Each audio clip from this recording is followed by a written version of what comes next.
নমস্কার, সুভদ্রার রান্নাঘরে আমার সকল দর্শক বন্ধুকে জানাই স্বাগত। আমি শিউলি। দেখো আজকে এটা ডালিয়া, তোমরা বুঝতে পারছো, ডালিয়া নিয়ে এসছি। আজকে আমি ডালিয়ার উপমা বানাবো। তো এটা সম্পূর্ণ নিরামিষভাবে আমি বানাবো। তো এটাকে প্রথমে গ্যাসের মধ্যে কড়া বসিয়ে দিয়েছি। তো কড়াতে উপমাটা দিয়ে দিলাম। দেখো এই পাত্রের মধ্যে নিয়ে হাফ নিয়েছি। হ্যাঁ, তো এটাকে একটুখানি রোস্ট করে নেবো, হালকা করে ড্রাই রোস্ট করে নেবো। তাহলে কী হবে বলো তো, এটা দিয়ে একটা গন্ধ বেরোয়, সেই গন্ধটা চলে যাবে আর খেতে খুব সুস্বাদু হবে। দেখো এটাকে আমার ড্রাই রোস্ট করা হয়ে গেছে। এবারে এটাকে আমি একটা পাত্রের মধ্যে ঢেলে নিচ্ছি। ঢেলে ভালো করে ধুয়ে পরিষ্কার করে নেব। দেখো আমি কড়া বসিয়ে দিয়েছি। এবারে কড়ার মধ্যে তেলও দিয়ে দিয়েছি, একটু রিফাইন্ড অয়েল দিয়েছি, একটু জিরে দিয়ে দিচ্ছি ফোড়নে, আর একটু আদা থেতো করা দিয়ে দিলাম ফোড়নে। এবারে দিচ্ছি দেখো কেটে রাখা কিছু সবজি দিচ্ছি। আলু দিলাম, আলু টুকরো, একটু গাজর আছে, রেড বেল পেপার আছে, আর সবুজ বেল পেপার আছে। হ্যাঁ, আর একটু কাঁচা লঙ্কা কুচো আছে। এবার ঝালটা তোমরা যে যেমন খাবে সেরকম বুঝে ঝালটা দেবে। সবুজ ক্যাপসিকামটা, রেড ক্যাপসিকামটা, টমেটো আর রেড বেল পেপারটা দিয়ে দিলাম। এগুলো দিয়ে একটু সতে করে নেব। আর ডালিয়া জানো তো ভীষণ হেলদি একটা খাবার, স্বাস্থ্যকর খাবার। আর তাছাড়া আমাদের যারা উপোস তাপাস পুজো পার্বণের দিনেও এটা খাওয়া যায়, যদি সম্পূর্ণ নিরামিষভাবে। আমি যেরকম নিরামিষভাবে বানাচ্ছি এরকমভাবে বানিয়ে খাওয়া যায়। আর যারা পেঁয়াজ দিতে চাও তারা এই পর্যায়ে যখন এই সবজিগুলো ভাজবে তখন যেন পেঁয়াজও দিতে পারো। যাই হোক, আমার প্রায় সবজিটা ভাজা হয়ে গেছে।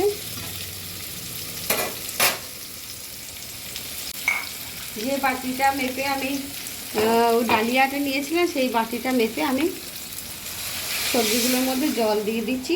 হাফ বাটি নিয়েছিলাম, 1 বাটি জল দিলাম, আর একটু দিলাম, ব্যাস, আর জল দেবো না। এবার আমি এখানে লবণ দেব। দেখো জলটা ফুটে গেছে সবজির। এবার আমি লবণ দিয়ে দিচ্ছি, স্বাদ অনুযায়ী লবণ দিয়ে দেবো। হ্যাঁ, যতটা আমার পুরো জিনিসটা করতে লবণ লাগবে ততটাই লবণই আমি দিয়ে দিলাম। আর কী দেবো বলো তো, এবারে একটু চিনি দেবো। চিনিটা তোমরা তোমাদের স্বাদ অনুযায়ী দেবে, যেরকম মিষ্টি খাবে সেরকম দেবে। যেহেতু উপমা অতিরিক্ত বেশি মিষ্টি দেওয়ার তো কোনো প্রয়োজন নেই, অল্প করে আমি একটু চিনি দিয়ে দিলাম। এবারে আমি এই যে ডালিয়াটা দেখো ধুয়ে স্ট্রেনারের মধ্যে জল ঝরাতে দিয়েছিলাম, এবার আমি এটাকে দিয়ে দিচ্ছি।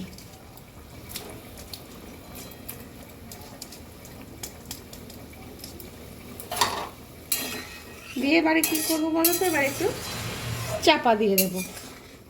এই মিনিট 5 এটাকে ডালিয়াটাকে ফুটিয়ে নেব, মানে সিদ্ধ করে নেব। ঠিক আছে, দেখো জলটা আমার শুকিয়ে গেছে একদম। এবার আমি কি করবো বলো তো, এই পর্যায়ে এবার আমি একটু কিশমিশ দেব। উপর থেকে একটু কিশমিশ ছড়িয়ে দিলাম। আর আমার একটু ভাজা আছে বাদাম, চীনা বাদাম, ভাজা বাদামটা ছড়িয়ে দিলাম। হ্যাঁ, এবারে আমি একটা তড়কা দেব। এখন যে রসে একটু মানে সপসপে ভাব আছে, এটা কিন্তু ঠান্ডা হয়ে গেলে না এটা ঝুরঝুরে হয়ে যাবে। ঠিক আছে, এবার আমি একটা তড়কা রেডি করি। একটা তড়কা প্যান বসিয়ে দিয়েছি, তার মধ্যে কিছুটা ঘি দিচ্ছি, আমার ঘরে নিজে বানানো ঘি। আর একটু সর্ষে দিচ্ছি ফোড়নে, কালো সর্ষে, আর একটু জিরে দেব, শুকনো লঙ্কা দিলাম, ছোলার ডাল, জিরে, এগুলো একটু ভালো করে ভেজে নেব। দেখো আমি তড়কাটা মধ্যে দিয়ে দিলাম। তড়কাটা দিয়ে এবার আমি একটু চাপা দিয়ে রাখবো, দিয়ে তারপর তোমাদের সার্ভ করে দেখাবো। ঠিক আছে,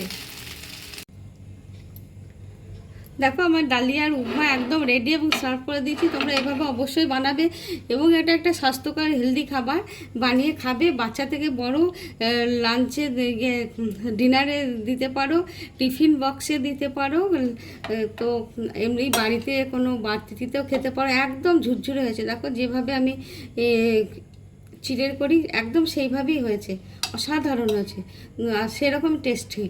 যাই হোক, তাহলে আজকে মতো টাটা। আমার রেসিপি কেমন লাগলো তোমরা একটু জানাবে প্লিজ।